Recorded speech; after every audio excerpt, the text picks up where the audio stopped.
aux lèvres impures. Et le Seigneur te dit de prêcher sa parole. Tu lui as résisté pendant si longtemps, mais il y a quelque part une âme à sauver. La moisson est grande, il y a peu d'ouvriers. Priez le Seigneur, il envoie ses hommes. Ne faites pas obstacle à l'œuvre du salut, car il y a quelque part une âme à sauver. Shalom et merci pour votre fidélité à Parole au prédicateur, qui reçoit des serviteurs de Dieu à l'initiative de Racheté Lusanga, chargé de mission du révérend Barouti. Dans cette émission, aujourd'hui, nous donnons la parole à un autre prédicateur, en la personne du révérend Chamboui Sanza, pasteur du tabernacle de pèlerins de Chikapa dans le Kasaï occidental, homme de Dieu depuis plusieurs années, est marié à Maman Madjamou Mwanza et père de 9 enfants, parmi lesquels 3 garçons et 6 filles. Nous voudrions, au travers du ministère de cet homme de Dieu, vous éclairer sur un des sujets qui fait couler beaucoup d'encre et de salive dans le milieu de ceux qui croient en Jésus-Christ. Il s'agit de la position de la femme dans l'église locale. Bien des choses sont dites autour de la question, et dans l'entretien que nous allons avoir avec cet éminent homme de Dieu, nous aborderons les différents aspects dans le souci d'éclairer votre lanterne à ce sujet. Shalom, pasteur Chamboui, et bienvenue à Parole au prédicateur. Shalom, merci. Nous sommes honorés de vous recevoir, révérend, pour parler de ce sujet non moins important, la femme dans l'Église. Il est vrai que nous sommes au temps où l'on parle un peu plus de l'égalité entre hommes et femmes, et pourquoi pas de la parité. Et l'Église n'est pas étrangère à cette réalité, parce que l'Église fait partie de la société. Et les débats restent ouverts, les uns et les autres appuyant telle ou telle autre opinion par rapport à la prédication et par rapport au leadership de la femme dans l'Église. Nous voulons donc essayer de comprendre les contours de la question et fixer l'opinion à ce sujet. Je m'en vais vous poser la première question, pasteur. C'est Dieu qui crée l'homme et la femme, et c'est Dieu qui établit l'ordre dans le rapport entre hommes et femmes. Pouvons-nous considérer dès le départ que c'est Dieu qui place la femme dans une position d'infériorité par rapport à l'homme? Merci pour la question. J'aimerais d'abord préciser que quand il y a une question biblique, il faut qu'il y ait aussi une réponse biblique. Nous aimerions traiter ces problèmes nous basant sur les Écritures saintes. Parlant là où Dieu a parlé, nous taisant là où Dieu s'est tu. Nous ne voulons pas avoir les opinions des gens, comme vous venez de le dire, qu'il y a plusieurs opinions. Mais il y a l'opinion de Dieu, arrêtée dès avant la fondation du monde et imprimée dans un livre que nous appelons la Bible. Donc, si nous pouvons traiter ces problèmes, traitons-le avec les Écritures à l'appui et rejetons toute opinion contraire aux Écritures saintes. Comme vous venez de le dire dans la Genèse, Dieu a créé l'homme. Il dit que, la Bible dit qu'il les créa l'homme et la femme. Lorsque Dieu a créé l'homme, il y avait un seul être, un seul homme, disons d'une manière spirituelle. Il n'y avait pas un être humain. C'est lui qui l'avait créé. Ce n'était pas un homme que nous voyons comme vous me voyez maintenant. C'était un homme spirituel qui était à l'image de Dieu. En ce moment-là, la Bible précise, là je suis dans Genèse chapitre 5, verset 2. Il dit qu'il les créa l'homme et la femme. Donc quand il les créa, il l'appelle homme. Alors que dans cet homme-là, il y avait l'esprit de la femme et l'esprit de l'homme. Et il l'appelait homme. En ce moment-là, il n'y avait même plus question de penser qui domine l'autre, qui est égal à l'autre. il n'y avait pas de parité. Et pour dire en quelque sorte, Le langage moderne. le langage moderne aujourd'hui de la parité. Donc Dieu n'avait pas vu la parité. Mais c'est quand il a pensé former maintenant l'homme. Lorsque Dieu a vu l'homme, il a vu ses intentions, il a dit non, je vois les désirs de cet homme. Il n'est pas bon que l'homme soit seul. Je dois lui faire une aide semblable. C'est alors que Dieu quitte la création, il va à la formation. Et la Bible, dans Genèse 2, il dit que Dieu forma l'homme de la poussière de la terre. Et cet homme formé est devenu un esprit vivant, un être humain. On le voyait. Et dans cet homme-là, le nom de l'homme renfermait la femme dedans. Cet homme qui marchait déjà, un être humain, il y avait en lui l'esprit féminin et l'esprit masculin. Et là, on ne pouvait pas parler du problème de l'égalité, puisqu'il n'y avait personne qui pouvait dominer l'autre. Et quand Dieu a séparé les deux sexes, les deux esprits, l'esprit féminin et l'esprit masculin, c'est alors qu'on verra qu'il y avait deux êtres. Et lorsqu'il les sépara, à sa manière, lorsqu'il avait fait dormir Adam, vous connaissez l'histoire, il a fait sortir Ève de son côté. Et quand il réveille Adam, il regarde la femme, il dit non, cette fois-ci, voici celle qui est os de mes os, la chair de ma chair. On l'appellera femme. Femme, c'est l'homme qui a donné le nom de la femme à notre bien-aimé chéri que nous avons aujourd'hui. C'est l'homme qui lui a donné le nom de la femme. Et on l'appellera femme. Ils ont commencé à vivre en ce moment-là à l'inégalité. Il n'y avait pas l'inégalité. L'homme et la femme étaient égaux. Aussi, on pouvait encore utiliser le thème d'aujourd'hui. Il y avait la parité. Vous voyez, un homme, une femme. Voilà. Un homme, une femme. Et sur les points de domination, personne ne dominait l'autre. Tout ce qu'Adam faisait, Ève était capable de le faire aussi.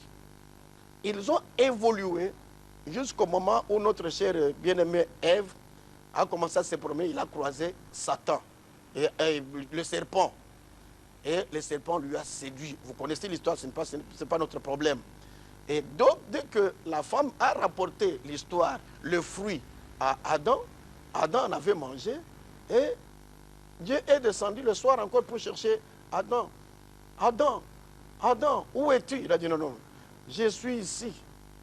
Viens. Non, je suis nu. Ah, tu es nu. Est-ce que tu as mangé les fruits qui t'avaient défendu de ne plus manger? Il dit, bon, c'est la femme que tu m'as donnée qui m'a séduit. Toi, femme, pourquoi tu as fait ça? La femme dit, non, ce n'est pas moi, c'est le serpent. Alors la malédiction a commencé. Dieu a commencé par maudire le serpent. Parce que si vous suivez la malédiction, le serpent que nous voyons aujourd'hui, ce n'est pas le serpent qui causait avec Dieu. Comme toi, tu as fait comme ça, tu vas commencer à manger la poussière et tu vas commencer à ramper. C'est peut-être qu'il était debout, il marchait. Et il rampe aujourd'hui de par la malédiction. Et cette malédiction est restée sur le serpent jusqu'à aujourd'hui. Et il regarde à la femme. Il dit, parce que toi tu as écouté le serpent, hein, maintenant, désormais, fini la parité. Fini l'égalité, pour bien dire. Il n'y aura plus d'égalité entre toi et l'homme. Tous tes désirs se tourneront vers l'homme. Et il dominera sur toi. Voilà la fin de l'égalité. Depuis la Genèse, l'homme dominera sur toi. Et les choses ont avancé comme ça. Dieu n'a jamais, si vous lisez la Bible, Dieu n'a jamais modifié cette parole-là, de cette malédiction-là. Mais il a un plan pour pouvoir arriver encore à cette égalité-là. Le plan de la rédemption. Et l'homme a commencé à évoluer avec la femme, dominant toujours. Tous les anciens temps, tous les prophètes dominaient toujours sur leurs femmes. Et là, quand nous parlons de dominant sur toi, en termes de mariage... Hein, tout à fait. Parce que je voulais que vous posiez d'abord le base et que nous puissions comprendre la dynamique par la suite. Dès le départ, nous remarquons que le rapport qui existe entre l'homme et la femme sont des rapports maritaux. Donc, c'est mari et femmes. Oui. Et c'est de leur multiplication, les hommes étant devenus nombreux, que la société se crée. Nous avons un homme marié avec ses enfants, autant d'hommes mariés avec femmes et enfants. Et on appellera cet ensemble la société. La question que je vous pose maintenant, est-ce que cette domination ainsi consacrée par le Créateur va s'appliquer indifféremment sur toutes les femmes par rapport à tout homme, ou c'est seulement dans le cas du mariage? Non, de toutes les façons, quand Dieu parlait, il s'adressait à Adam, qui était le mari d'Ève. Vous voyez? Et quand il a dit qu'il dominera sur toi, et cela doit s'exercer dans chaque mariage. Ce n'est pas une tierce personne qui vient dominer ma femme chez moi à la maison, non. Oh, la Bible a dit que l'homme dominera sur toi. Non. Ma femme, c'est moi qui la dominera. C'est moi qui prendrai de l'autorité sur elle. Parce que ça, c'est dans le cadre de mariage, purement. Une femme de la rue ne va pas entièrement se soumettre à moi parce que moi, je suis un homme, non. Adam était un, Ève une, et c'est Ève qui avait l'autorité sur... Et c'est Adam qui avait l'autorité sur sa femme, Ève. Et la même chose jusqu'à aujourd'hui aussi, c'est l'homme qui doit dominer sa femme. Et je ne parle pas de la société, nous parlons dans un sens un peu restreint de mariage. De mariage. Oui. Bon, parce que le débat autour de l'égalité entre hommes et femmes jusqu'à la parité est parti du fait que la soumission de la femme vis-à-vis de l'homme dans le contexte du mariage a connu un prolongement dans la vie sociale, si bien que la femme était considérée comme incapable. Elle partait directement de l'autorité de son père pour passer à l'autorité de son mari. Donc, elle n'avait aucun mot à dire. Pas de droit de vote, pas autant de droits que les hommes. Voilà ce qui a justifié ce qu'on appellera la lutte pour l'émancipation de la femme, et avec toutes ces implications aussi sur le mariage. Voilà pourquoi nous en parlons.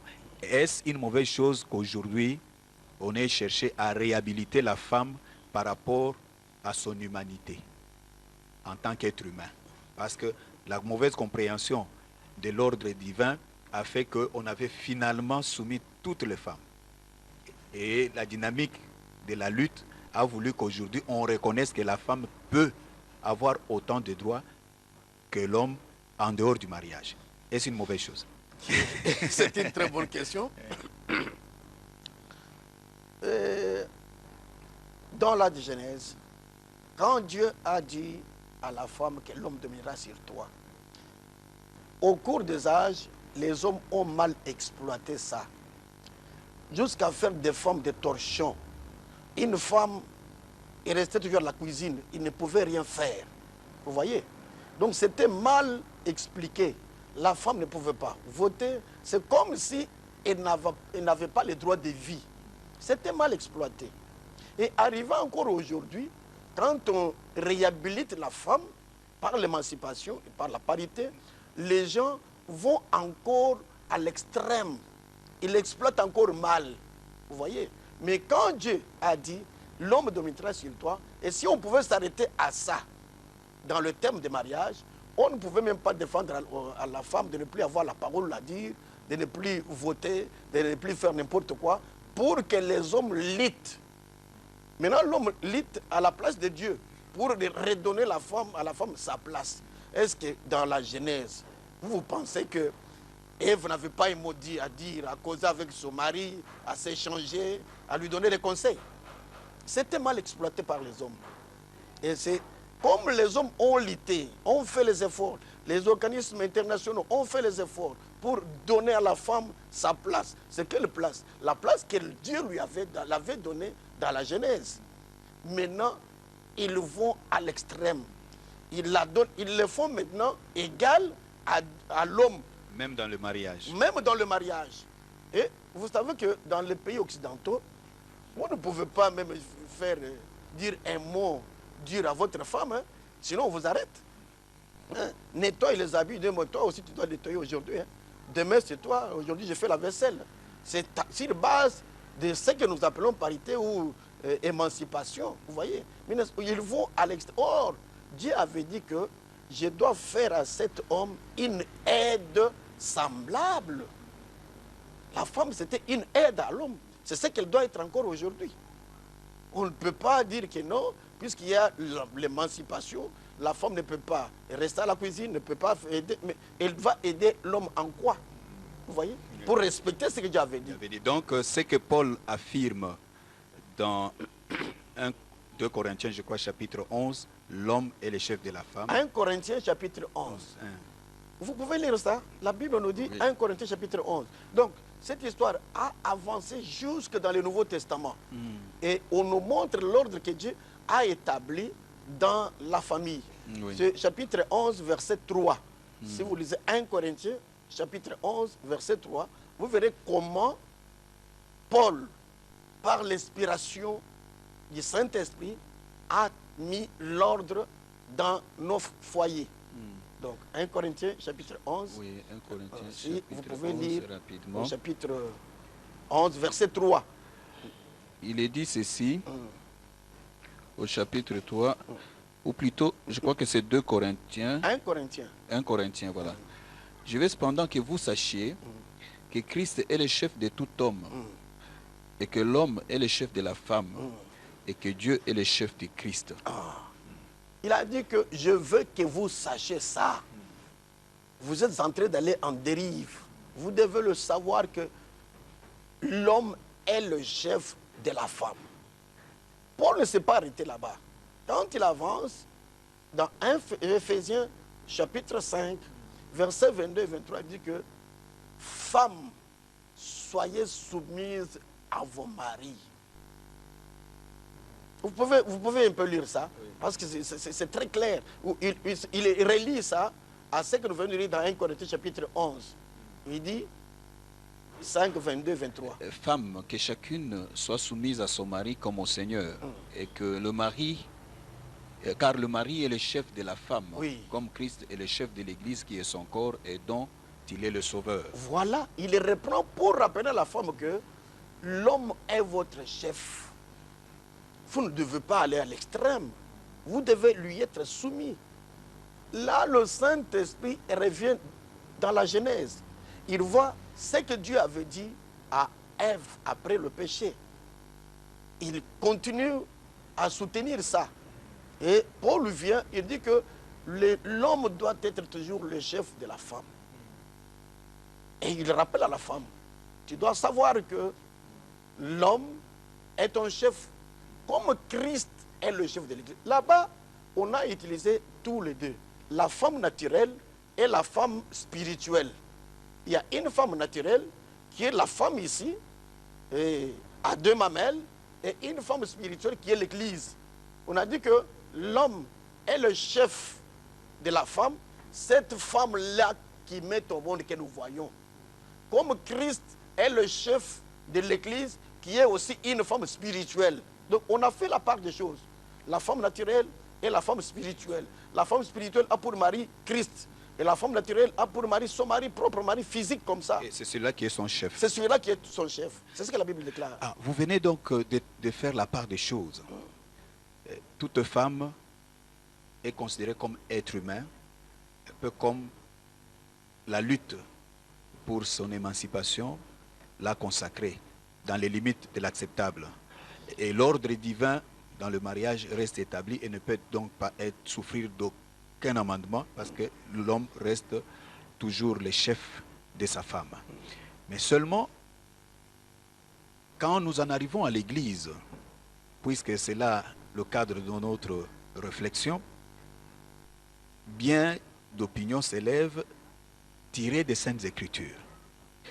Et l'une des opinions considère que, puisque dans le Nouveau Testament, Christ a donné son esprit aussi bien à l'homme qu'à la femme, il n'y a ni homme ni femme.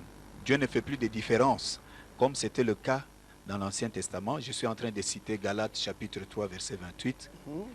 Et de ce point de vue, l'homme et la femme, dans le service divin, sont égaux et peuvent travailler sans discrimination. Aucun, ni séparation par rapport à telle ou telle autre fonction dans l'Église. Qu'en dites-vous, pasteur? Bon, comme vous venez de dire qu'il y a des opinions, moi je dis que nous devons tabler notre débat sur les Écritures saintes.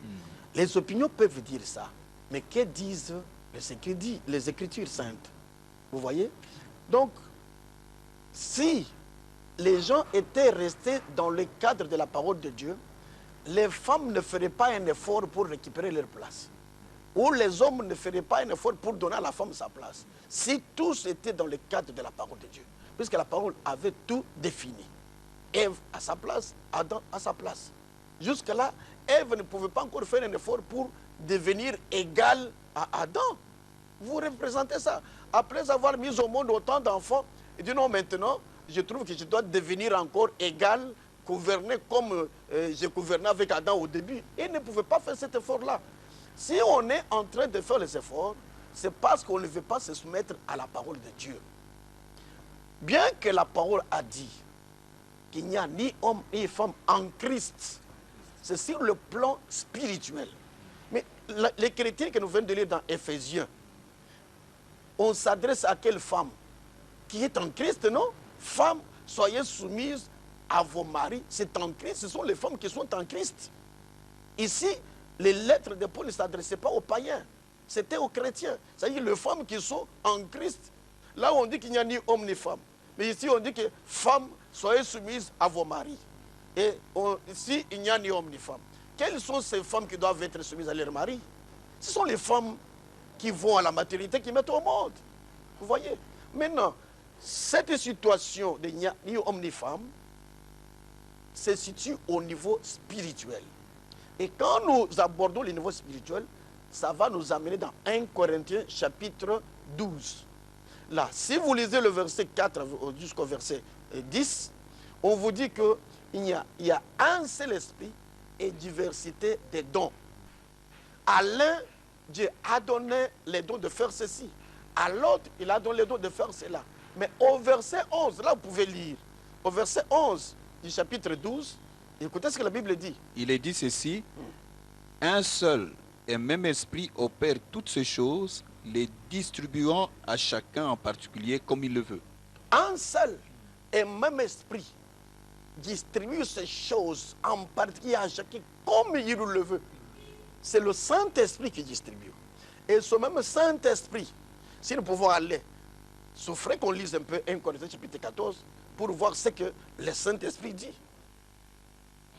1 Corinthiens chapitre 14. Commençons au verset 33, nous descendons doucement. Il dit ceci: car Dieu n'est pas un Dieu de désordre, mais de paix, comme dans toutes les églises de saints. Arrêtez-vous un peu là-bas, vous dites, comme dans toutes les églises de saints. Ici, il s'adresse aux églises de saints. Si une église n'est pas une église de saints, elle n'est pas concernée. Recommençons la lecture et vous vous entendrez. Car Dieu n'est pas un Dieu de désordre, mais de paix, comme dans toutes les églises de saints, que les femmes se taisent dans les assemblées, car il ne leur est pas permis d'y parler. Continuez. Mais qu'elles soient soumises, comme le dit aussi la loi. Continuez. Si elles veulent s'instruire sur quelque chose, qu'elles interrogent leur mari à la maison, car il est malséant à une femme de parler dans l'église. Continuez.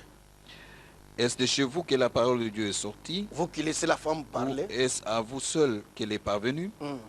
Si quelqu'un croit être prophète ou spirituel, qu'il reconnaisse que ce que je vous écris est un commandement du Seigneur. Du Seigneur, voilà. Et si quelqu'un l'ignore, qu'il l'ignore. Qu'il l'ignore, vous voyez. Ce que Paul a écrit, il dit que si vous pensez être spirituel ou même prophète, reconnaissez que ce que moi, Paul, je vous écris, c'est un commandement du Seigneur. Là, c'est le Saint-Esprit en Paul qui parle. Quand le Saint-Esprit dit que je ne permets pas à la femme d'enseigner, dans 1 Corinthiens 12, ce Saint-Esprit vient, entre dans l'église, trouve les hommes et trouve les femmes, entre dans l'homme, entre dans la femme. Il n'y a pas de différence. Le Saint-Esprit qui est dans la femme, c'est le même Saint-Esprit qui est dans l'homme. Maintenant, où va résider la différence? C'est dans la distribution des dons. Parce qu'on a dit qu'il les distribue comme il le veut. Étant en Paul, ayant dit que les femmes se taisent, il ne va pas permettre à la femme de parler.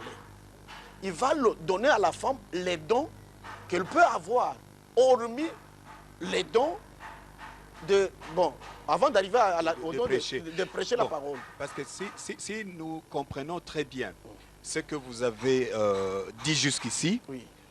c'est que Dieu donne le Saint-Esprit aussi bien à l'homme qu'à la femme. Il n'y a pas de différence là-bas. Là, c'est Galates 3, 28. Ok. Le 2 ont le Saint-Esprit, Oui. mais le Saint-Esprit, dans le 2, ne fait pas nécessairement le même travail. Ok. Et que pour les femmes, en particulier, les 9 dons spirituels sont accessibles. La Parfait. prophétie, parole de connaissance, Parfait. guérison, miracle, Oui, oui. et tout ce que vous voulez, Oui. les 9 dons spirituels, la femme exerce. Oui. Mais vous mettez une exception pour le don ministère. Ouais, allons un peu. Et au niveau du don ministère, vous parliez déjà de « je ne permets pas à la femme d'enseigner ». Allons dans 1 Timothée. Dans Pour 1 Timothée. associer ça à ce que nous venons de lire. 1 Timothée chapitre 2. En 1 Timothée chapitre 2, il dit ceci, Commençons au verset... à partir du verset 11. 11. Oui. Allons jusqu'au verset 15. Que la femme écoute l'instruction en silence, avec une entière soumission. Je ne permets pas à la femme d'enseigner, ni de prendre l'autorité sur l'homme, mais qu'elle doit demeurer dans le silence. Oui. Car Adam a été formé le premier, Ève ensuite. Adam n'a pas été séduit, mais la femme séduite s'est rendue coupable de transgression. Et continuez. Alors, car, 15. 15, elle sera néanmoins sauvée en devenant mère si elle persévère avec modestie dans la foi, dans l'amour et dans la sainteté. Et là, c'est le Saint-Esprit dans Paul qui parle. Le même Saint-Esprit qui distribue le don. Il ne peut pas se contredire. Il dit dans Paul, je ne permets pas à la femme d'enseigner ni de prendre l'autorité sur l'homme. Pourquoi? Il a donné les raisons. Parce que la femme n'a pas été formée. Et quelle en est la raison? Oui, on a donné la raison. Oui. Parce que Ève était formée le premier. Ensuite, Adam Ève. le premier, ensuite Ève. Ève. Et puis, ce n'était pas Adam qui a été séduit. D'abord, c'était Ève qui, séduite, est devenue coupable de transgression. Elle deviendra, il sera sauvé néanmoins en devenant mère. Ce n'est pas en prêchant la parole, en devenant mère, si elle persévère dans la modestie, dans la foi. Vous voyez, les raisons sont données. Pourquoi la femme ne doit plus parler, pourquoi elle ne doit plus prêcher, pourquoi elle ne doit plus enseigner. Et si vous regardez, parmi les 5 ministères, une femme n'a pas le droit d'exercer l'un des 5 ministères s'il n'y a pas des Écritures. Là, le Saint-Esprit serait en train de se contredire. Ou alors, Paul avait un autre Saint-Esprit.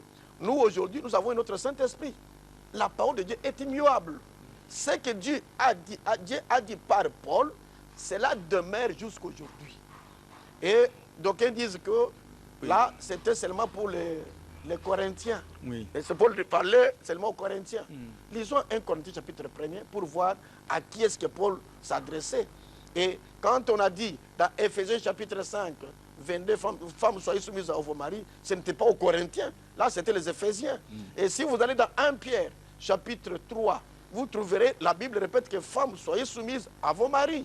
Ce ne sont pas aux Corinthiens. Et lisez un peu là-bas, nous voyons ce livre des Corinthiens était adressé à qui? Paul, appelé à être apôtre de Jésus-Christ par la volonté de Dieu, et le frère Sosthène, à l'église de Dieu qui est à Corinthe, à ceux qui ont été sanctifiés en Jésus-Christ, saints par vocation, et à tous ceux qui invoquent en quelque lieu que ce soit le nom de notre Seigneur Jésus-Christ, leur Seigneur et le nôtre. Voilà. En quelque lieu que ce soit, même à Kinshasa, même à Chikapa, si vous invoquez les noms, cette lettre-là vous est adressée. Si nous prenons dans la Bible que tel chapitre c'est pour les Corinthiens, ça c'est pour les Éphésiens, mais est-ce que vous allez me montrer le livre des Congolais? Là on a envoyé les livres des Congolais. Que épître écrit aux Congolais, ça n'existe pas. C'est au sein. Ok, question de précision. Dans 1 Corinthiens 14, il est dit qu'il est malséant à la femme de parler dans l'église. Beaucoup ont compris que les femmes, de par leur nature, jacassent tout le temps, ils sont là en train de se parler dans l'église et que c'était une question d'ordre. Là-bas, il fallait qu'elles se taisent, qu'elles cessent de parler, de faire du bruit dans l'église. Premier aspect. Dans la deuxième écriture de 1 Timothée, je ne permets pas à la femme d'enseigner ni de prendre autorité sur l'homme. Là, c'est une opinion de Paul. Non, ça, ce n'est pas l'opinion de Paul.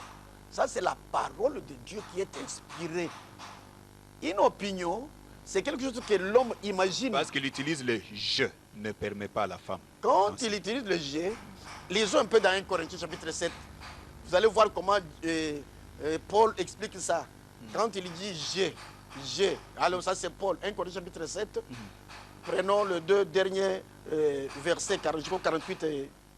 Il dit, la femme est liée aussi longtemps que son mari est vivant. Mais si le mari meurt, elle est libre de se marier avec qui elle veut. Seulement que ce soit dans le Seigneur. On se marie dans le Seigneur. Hein? Elle est plus heureuse, néanmoins, si elle demeure comme elle est, suivant mon avis. Et moi aussi, je crois avoir l'Esprit de Dieu. Selon mon avis. Vous venez de dire que c'était l'avis de Paul. Et Paul dit que moi aussi, je crois avoir le Saint-Esprit. Alors, si vous vous cantonnez à dire que ça, c'est l'avis de Paul, mais que Paul vous a dit que moi aussi, j'ai le Saint-Esprit qui parle. C'est le Saint-Esprit en Paul. Comme le jour de la Pentecôte, ce n'était pas Pierre qui parlait, c'était le Saint-Esprit parlant en Pierre. Vous voyez? C'est pourquoi les gens s'étaient convertis. Et quand Paul parle, comme moi, bien même moi, je parle de la part de Dieu. On dirait que Chambouli Sanza a dit non. Quand c'est l'écriture, c'est inspiré par Dieu, ce n'est pas Chambouli Sanza. C'est Dieu qui parle dans cette personne de Chambouli Sanza. Vous voyez? Donc quand Paul parlait, il avait le Saint-Esprit. Et le Saint-Esprit avait pour but de conduire les gens dans la vérité. C'est ça le rôle du Saint-Esprit. Il vous conduira dans toute la vérité. Il ne pouvait pas venir en Pierre, conduire les gens dans la fausseté et être toujours le Saint-Esprit. À moins qu'on dise qu'il n'avait pas le Saint-Esprit. Mais néanmoins, le Saint-Esprit qui est tombé à la Pentecôte est revenu en ce 20e siècle. On parle des églises de la Pentecôte, des églises pentecôtistes, avec des charismes. On va parler des églises charismatiques. Le même Saint-Esprit opérant. Et je voudrais prendre ici l'exemple de la sœur Macpherson, qui a exercé un puissant ministère de la prédication, qui, morte, a été honorée par le prophète William Branham, qui est allé jusqu'à sa tombe, appréciant le travail qu'il avait abattu. T.L. Osborne est allé voir William Branham après que sa femme l'ait écouté et lui ait parlé de ce puissant serviteur de Dieu. Et les deux sont allés dans les champs missionnaires après avoir rencontré le prophète, et Dieu les a utilisés les deux. Des lignes de prière étaient dressées, aussi bien du côté de l'époux que de l'épouse, avec le même résultat. Je parle des miracles. Et conclusion, c'est que Dieu peut utiliser autant l'homme que la femme, que ce soit dans la prédication, que ce soit dans la démonstration de la puissance.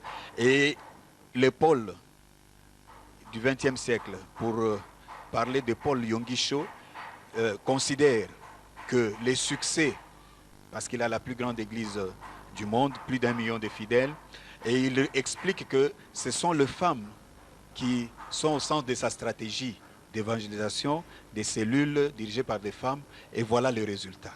Du point de vue de l'expérience, ils peuvent avoir raison, n'est-ce pas? Du point de vue de l'expérience, ils peuvent avoir raison, n'est-ce pas? C'est une bonne question. Vous voyez, nous ne devons pas aider Dieu, chercher à aider Dieu.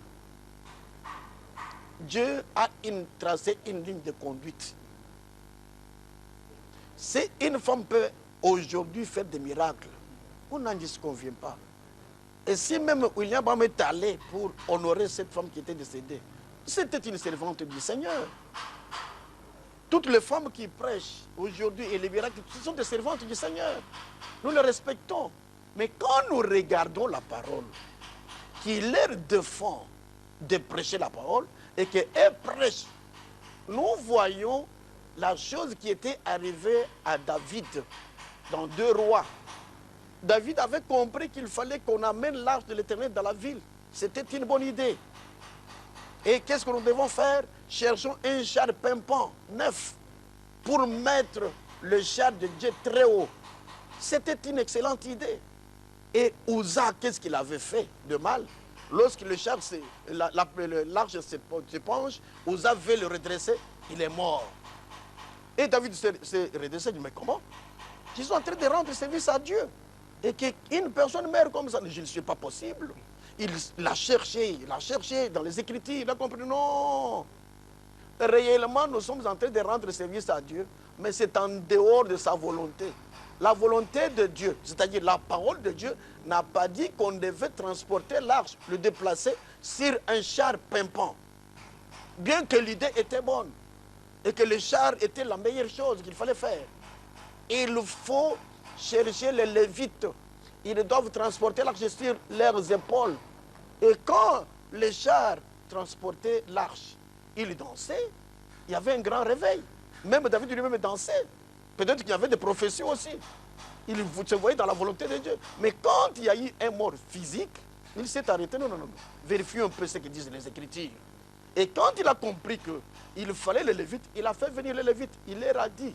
Là, si vous prenez 2 Chroniques, à partir du chapitre 13 jusqu'au chapitre 15, vous verrez qu'il a dit qu'il a appelé les Lévites, il a dit, fils de Lévi, venez. Quand vous n'étiez pas, pour la première fois lorsqu'on a essayé de transporter l'arche, Dieu nous a tué un homme. Nous avons cherché Dieu, pas selon sa volonté. Donc nous voulons le chercher selon sa volonté. C'est-à-dire que vous êtes destiné à transporter l'arche. Voilà, maintenant il revient dans la volonté de Dieu. Et alors que lorsqu'il le transporte sur le char, c'était encore en dehors de la volonté de Dieu. C'est pourquoi il y a eu la mort. Et aujourd'hui, moi je crois, à la lumière des Écritures, une femme qui prêche la parole, le feu de sang, c'est une servante de Dieu, on l'honore. Mais elle sert Dieu en dehors de sa volonté. La volonté de Dieu est que la femme ne puisse pas prêcher. Le feu peut descendre. Il y a une écriture qui doit s'accomplir dans la parole. Jésus a dit, en ce temps-là, plusieurs viendront. Seigneur, n'avons-nous pas prêché en ton nom? N'avons-nous pas guéri le malade en ton nom? Et je leur dirai, retirez-vous de moi, vous qui commettez l'iniquité. L'iniquité veut dire que ça les sommes encore. Vous connaissez la chose, vous dites non, une femme peut aussi faire. Et il faut qu'il y ait des femmes comme ça pour que cette église s'accomplisse. Vous pensez que cette église va s'accomplir avec qui? Un mal nécessaire. Oui. Oui. Bon, puisque vous êtes formel, mais je continue quand même à prendre des situations pratiques. Dans la Bible, des femmes sont intervenues à des moments cruciaux. Je voudrais citer ici, par exemple, les femmes qui étaient à la tombe. Parce que la résurrection du Seigneur est l'objet de l'évangile. La bonne nouvelle, c'est qu'il est ressuscité. Et ce sont les femmes, les premières, l'ont vu ressusciter. Et ont porté la nouvelle aux autres, aller l'attendre en Galilée. Avait-elle prêché ou avait-elle témoigné? Non, et là, où serait la différence entre les deux? Là, c'était un témoignage. Et même si c'était une prédication, bien aimée, le Saint-Esprit vous a laissé prêcher, les femmes prêcher aujourd'hui. Demain, il voit les deux, il dit non, je vois que les femmes ne prêchent pas, ce n'est pas bien. Il se met en Paul. Parce que quand il y a eu la résurrection, Paul n'était pas encore là. Et les femmes avaient prêché, considérons que ça c'était une prédication. Et le même Saint-Esprit qui avait laissé les femmes, parce qu'il n'avait pas encore le Saint-Esprit, hein, je vous rappelle, hein, là, n'était pas encore accompli l'écriture que Jésus a dit, allez, faites de tous les disciples, tout le monde des disciples. Hein. Cette écriture n'était pas encore accomplie. Les femmes pouvaient faire n'importe quoi, vous voyez. Et quand le Saint-Esprit est venu, pendant qu'elle avait prêché, croyons que c'était une prédication, le Saint-Esprit vient et lui dit, non, je ne permets pas à la femme de prêcher. pouvez dire que Anne et Marie, ce que vous avez fait là, je ne le permets pas. Est-ce que vous allez continuer? Prenons ce modèle-là. Oui. Mais alors, dans l'autre sens, considérons qu'Élisée témoignait qu'il n'avait pas prêché. Non, acceptons qu'ils avaient prêché. Bon, ça, Et que Paul vient, ce sont des hypothèses. Ah. Mais moi, je voudrais prendre d'autres hypothèses. Oui. Si elles n'avaient pas prêché, alors, c'est qu'elles avaient témoigné. Ok. Et où résiderait la différence? Donc la différence, témoigner, c'est-à-dire raconter l'histoire, l'événement que vous avez vécu, que vous voyez. Mais la prédication de la parole, parfois les hommes de Dieu aujourd'hui oublient ce qu'ils font. La prédication de la parole, c'est transmettre la vie. Vous vous mettez devant les gens, vous transmettez une vie, la vie de Christ dans ces gens-là. Il y a une très grande différence, vous voyez. Mais témoigner, c'est voir un événement se dérouler et venir raconter ce que vous avez vécu là. C'est un témoignage. Ils sont allés à la tombe, ils ont vu que la tombe était vide, c'était une réalité. Et quand ils viennent dire que nous avons trouvé la tombe vide, où est la prédication? C'est un témoignage de ce qu'ils ont vécu. Et même on parle du témoignage de la femme au puits. Elle est allée aussi la raconter. La Samaritaine. La Samaritaine. Bien avant même que ne s'accomplisse, allez faire de tout le monde des disciples. Hein? Elle est allée, il a dit, venez voir celui qui m'a dit tout ce que j'ai fait. Ne serait-ce pas le Messie? Et les gens peuvent dire que c'était une prédication. Mais quand ces gens sont venus voir d'autres femmes, nous ne croyons pas parce que nous avons entendu dire ça. Nous croyons parce que nous avons vu ça. C'était en dehors même du Saint-Esprit. Vous voyez? Et quand le Saint-Esprit vient, les jours de la Pentecôte, il change les choses. Vous allez résister au Saint-Esprit, frère. Pour nous dire que la femme samaritaine, quand la femme samaritaine a croisé Jésus, c'était vivant comme ça, il n'était pas encore mort. Alors qu'il n'avait même pas encore dit que allez faire de tout le monde des disciples. C'était en dehors de cette écriture-là. Et dans la prédication, les Écritures interviennent. Et là, dans la prédication, les Écritures interviennent, oui. Et pourquoi? On vous dit que, vous voyez, les femmes ne doivent plus s'essayer. Vous savez, Paul dit, non, ça ne n'est pas donné à la femme. La femme, aujourd'hui, moi, je crois qu'une femme peut prêcher. Mais comment peut-elle prêcher? Allons dans 1 Pierre, chapitre 3. 1 Pierre, chapitre 3. On vous montre comment la femme peut prêcher la parole. Et Pierre aussi reconnaissait que la femme n'a pas le droit de prendre la parole et de se mettre devant les gens. Ce n'était pas seulement Paul, puisqu'on lit ça à la vie de Paul. 1 Pierre, chapitre 3, commençons au premier verset. Il est dit ceci, femme, que chacune soit de même soumise à son mari, afin que, si quelques-uns n'obéissent point à la parole, ils soient gagnés sans parole par la conduite de leur femme. Voilà la prédication de nos femmes. La conduite, ce n'est pas se mettre devant les hommes pendant que le Saint-Esprit refuse. Toi, tu résistes alors du Saint-Esprit, frère.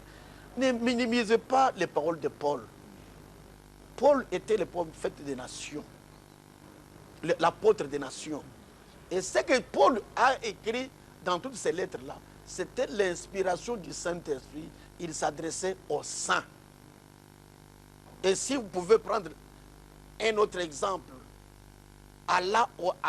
au-delà de ce que Paul a dit, vous rendez service à Dieu en dehors de sa volonté. C'est bien dit. La Bible avait dit, quand Paul a dit dans 1 Corinthiens chapitre 14, il a dit, si quelqu'un l'ignore, qu'il l'ignore. Et d'autres traductions disent qu'il soit ignoré de Dieu. Et qu'il soit ignoré aussi de Dieu. Vous voyez? Donc, une femme peut prêcher. Moi, je ne la condamne pas. Mais à la fin de la route, elle va croiser celui qui a été en Paul, qui avait dit que je ne permets pas à la femme d'enseigner. Il dira, retire-toi de moi, toi qui commettais l'iniquité.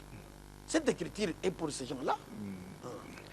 Alors, mais néanmoins, puisqu'il y a toujours par-ci, par-là, des situations qui portent à croire que c'est encore possible, en dépit de tout ce que vous avez dit, je voudrais le relever, en fait, de permettre à ceux qui sont de cet avis de trouver aussi la lumière. Oui. On a trouvé des prophétesses dans la Bible, parce que beaucoup arguent selon quoi les ministères, les 5 ministères, ministère de la parole, ministère d'autorité, la femme qui exerce ça, exerce l'autorité. Mais on a eu dans l'Ancien Testament, parce qu'il y a un ministère de prophètes, et dans l'Ancien Testament, des prophétesses, Myriam, Déborah, Anne la prophétesse, pour ne citer que celle-là, n'était-elle pas de prophète? Est-ce que les gens n'allaient pas consulter Dieu par elle, au même titre qu'ils le faisaient par des prophètes, Jérémie et les autres? Bon, je voudrais bien vous préciser que ne mélangeons pas les choses. Je vais accepter avec vous que c'était des prophètes. Ils ont fait tout ça. Et quand le Saint-Esprit est venu intercaler ça, les jours de la Pentecôte, il descend et dit, je ne permets pas à la femme d'enseigner. Oh, mais vous ne voyez pas Anne, c'est moi qui dis, même si Anne a fait ça, mais moi, le Saint-Esprit, je ne vous permets pas. Pourquoi on doit s'interposer à la parole de Dieu? Je ne vais pas chercher à vous dire que ce sont des prophètes ou ce ne sont pas des prophètes. Nous croyons que ce sont des prophètes. Ils ont prêché ou ce n'est pas prêché. Nous croyons qu'ils ont prêché. Mais quand le Saint-Esprit est venu, qu'est-ce qu'il a dit? Non seulement à Paul, même à Pierre, à tous les autres apôtres. Vous avez trouvé parmi les apôtres une femme. Et même l'église mère, la première dénomination, l'église catholique, là je les rejette des fleurs. Hein. Est-ce que vous avez déjà vu une sœur catholique prêcher la parole? Ou une mère, comme on dit ma mélo, ma sœur. Vous les avez déjà vu officier une messe? Jamais. Ils connaissent les Écritures. Là, bravo pour le pape. Hein? Jusqu'à aujourd'hui. Pourquoi? Puisque ce sont eux qui devraient larguer les femmes à aller prêcher. Mais ils ne font pas ça. Ils voyaient même leur habillement. Vous voyez, les femmes sont toujours là derrière. Ce sont les pères qui n'ont pas les enfants qui prêchent la parole de Dieu. Et les mères aussi sans enfants qui s'assoient dans les bancs. Vous voyez, là, je leur jette des fleurs. Donc le sacerdoce appartient à l'homme. À l'homme, exactement. Mais dans l'Église, puisque vous parlez dans le contexte de l'Église, du Nouveau Testament, le Saint-Esprit est déjà venu, on a établi des diacres. Mais quand on arrive dans Romains, au chapitre 16, premier verset, on trouve la sœur Phébé, que Paul recommande sous la qualité de diaconesse de l'Église de Sancré. Donc dans l'Église, si les femmes ne peuvent pas être prédicatrices, elles peuvent au moins être diaconesses. Vous êtes un bon chercheur. Très bien. Vous savez, les termes diacre ou diaconesse, c'est un terme français qui a une signification. Mais les actes que l'homme pose va prouver ce que la femme fait. Une diaconesse, c'est une servante du Seigneur. Une femme peut être une servante du Seigneur. Paul se promenait avec les femmes. Jamais elle ne prêchait, mais elle était au service de Paul. Elle servait le Seigneur. Vous voyez, cette femme-là qui était dans cette église, elle était au service des saints. Servir le Seigneur, c'est être au service des saints. Et quand on arrive à l'établissement de l'ordre dans Actes des Apôtres chapitre 6, on a placé 7. Est-ce que vous avez vu une femme parmi les 7 là? Donc les apôtres, eux, ne pouvaient pas analyser ces choses que nous analysons aujourd'hui. On a placé 7 hommes. Vous voyez, dans cette église-là, c'est ça notre modèle. Le mot diacre peut avoir le sens d'une servante, ou diaconesse plutôt, peut avoir le sens d'une servante du Seigneur. Si on l'appelle diacre, où est le problème? Parce que au diacre est lié, donc il y a des conditions liées à cette fonction-là. Si vous lisez dans 1 Corinthiens, plutôt 1 Timothée chapitre 2, chapitre 3, on vous dit que il faut que les diacres soient mariés à un seul homme. Regardez les conditions. 1 Corinthiens chapitre 3. 1 Corinthiens chapitre 3, descendez un peu, verset à partir du verset il y a les conditions pour élire. 8, il est dit ceci. Les diacres aussi doivent être honnêtes, éloignés de la duplicité, des excès du vin, d'un gain sordide, conservant le mystère de la foi dans une conscience pure. Qu'on les éprouve d'abord et qu'ils exercent ensuite leur ministère s'ils sont sans reproche. Les femmes de même doivent être honnêtes, non médisantes, sobres. Non, là c'est autre chose. 12. Les diacres doivent être maris d'une seule femme et bien diriger leurs enfants et leur propre maison. Ah, même les femmes aussi, là, vous avez sauté là. Oui. Ce sont les femmes de diacres. Ce sont les femmes diaconesses. Oui. Les femmes de même doivent être honnêtes, non médisantes, sobres, fidèles et parce qu'en bas, on vous dit que, on n'a pas dit que les diacres doivent être maris d'un seul homme. Non, d'une seule femme. C'est-à-dire qu'on fait allusion à un homme. Les femmes de même, les femmes là, ce sont les femmes de diacres. Et les femmes doivent avoir un seul homme.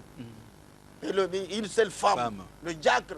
Ce n'est pas une diaconesse. On n'a pas énuméré la diaconesse. Où est-ce que nous allons introduire? Parce qu'on a lu Paul dire que la diaconesse Fouébé, maintenant nous devons avoir des diacres qui doivent travailler comme les hommes. Bon, d'autres traductions rendent cela autrement en termes de servantes. Oui, ce sont des servantes. Voilà.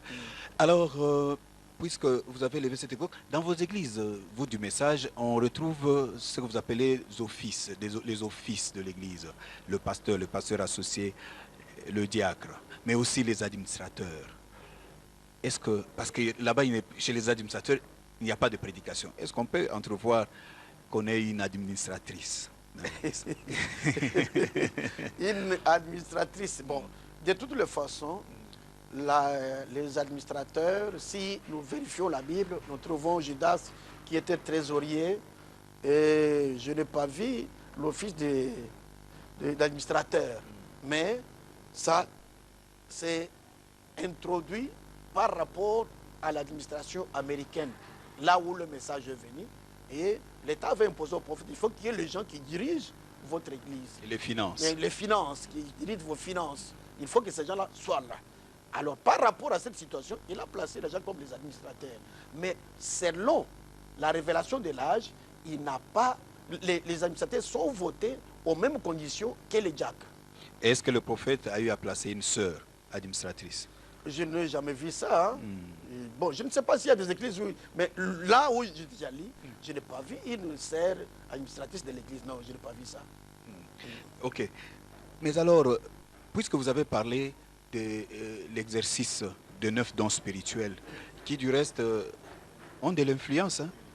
Exactement. Et une sœur qui a un puissant don de guérison, une sœur avec un puissant don de prophétie, une sœur avec un puissant don de foi, elles peuvent prier pour les malades dans l'église de façon aussi remarquable, comme le font les prédicateurs. Non. Imposer les mains aux gens, ainsi de suite. Non. Une sœur a droit à tous les autres dons, sauf au ministère de la prédication de la parole. Elle peut imposer les mains aux malades, elle peut prophétiser, elle peut parler en langue, elle peut faire tout le reste, sauf la prédication de la parole. Là, elle ne peut pas le faire. La sœur peut tout faire, tout. Prêcher la parole, sauf prêcher la parole. Prier pour les malades, elle peut prier. Elle peut avoir un don de foi, un don de guérison, de parler en langue, de prophétie. Tout ça, la femme peut avoir ça. Mais la Bible a bien précisé. Pour l'enseignement, non. Pour la prédication, non. Parmi les 5 ministères établis dans l'Église, vous ne trouverez jamais, même parmi les apôtres qui ont prêché. Prenez un peu l'exemple des apôtres. Depuis qu'ils ont commencé, vous avez déjà vu une femme, même Marie, la mère de Jésus, qui pouvait se valoir que moi, j'ai mis au monde Dieu, je veux prêcher. Vous l'avez déjà vu prêcher. C'est elle qu'on devait considérer, non? Elle était dans la chambre haute, elle avait reçu le Saint-Esprit, elle avait parlé en langue. Elle pouvait avoir prophétisé. Sauf la prédication, on n'a pas vu là où Marie a prêché. Il y avait des femmes modèles de Marthe, de Marie, dans la chambre haute, qui avaient reçu le Saint-Esprit. Est-ce que vous les avez vus une seule fois prêcher la parole de Dieu? Où est-ce que vous avez lu dans les Écritures? Et par où nous allons introduire nos femmes aujourd'hui qui ne sont même pas comparées à cette Marie-là, la mère de Dieu, comme on le dit. La mère de Dieu elle-même ne prêche pas la parole de son enfant, mais vous voulez prêcher la parole de l'enfant de Dieu. C'est possible. Et même son enfant l'appelait femme. Donc la prédication est une exclusivité de l'homme. Ça, on ne peut pas aller chercher, même dans les Corans.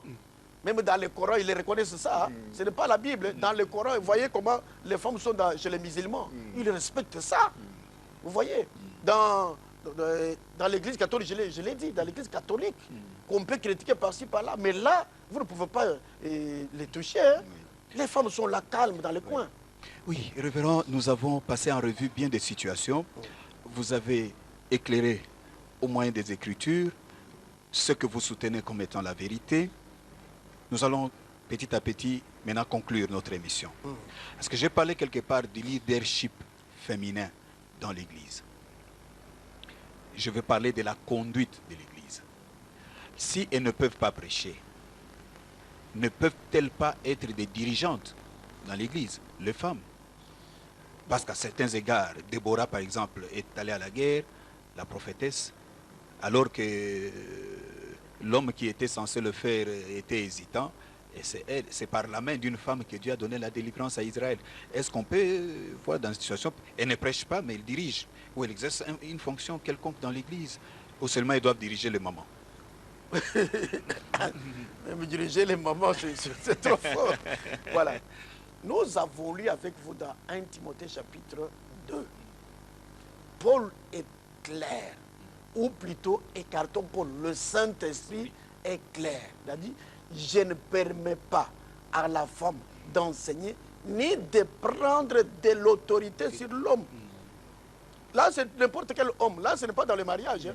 Je ne permets pas à la femme d'enseigner ni de prendre l'autorité sur l'homme. Une femme représentante générale, légale, ça ne doit plus exister.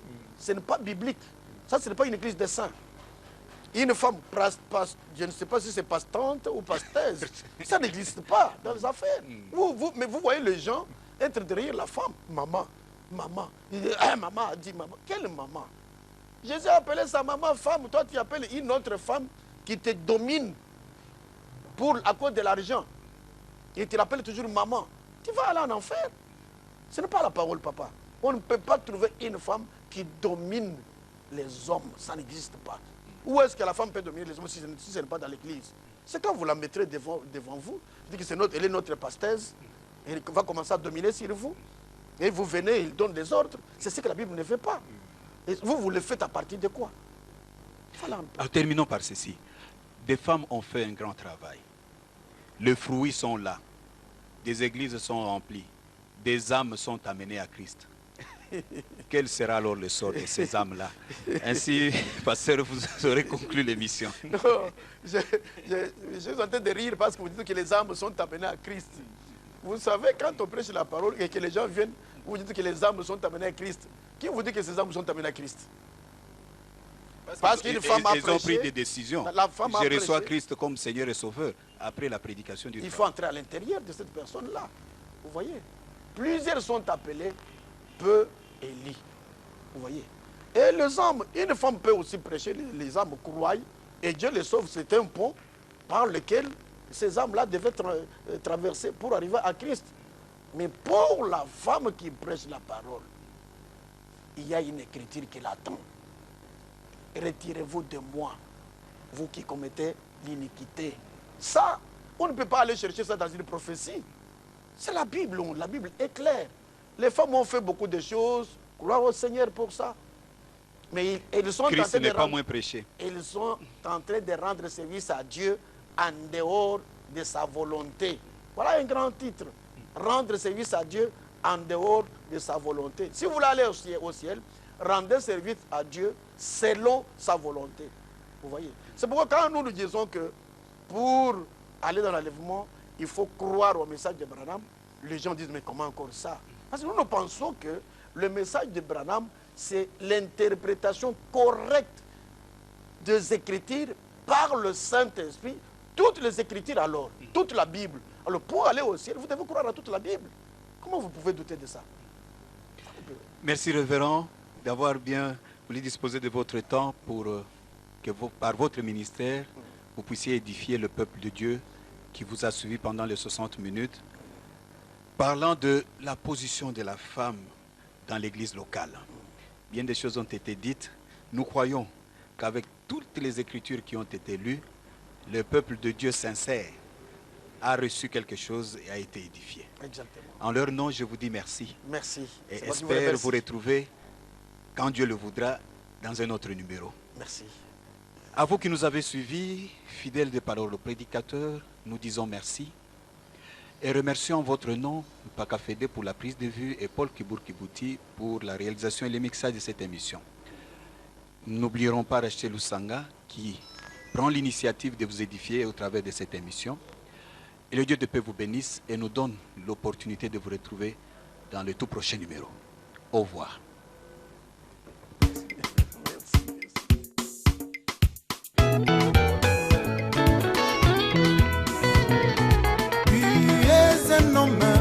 Aux lèvres impures, et le Seigneur te dit,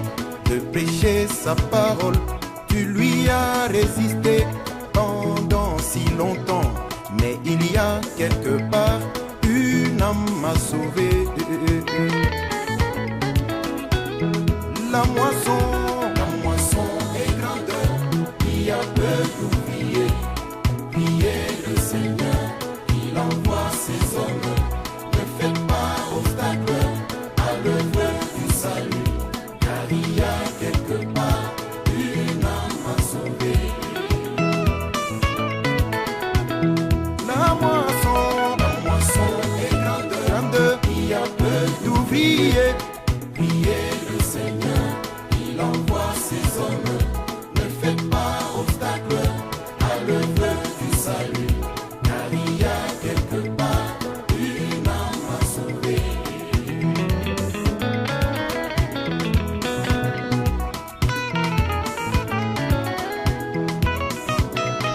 Il t'a envoyé prêcher à Ninive, mais tu pris un bateau fuyant vers Tarsis.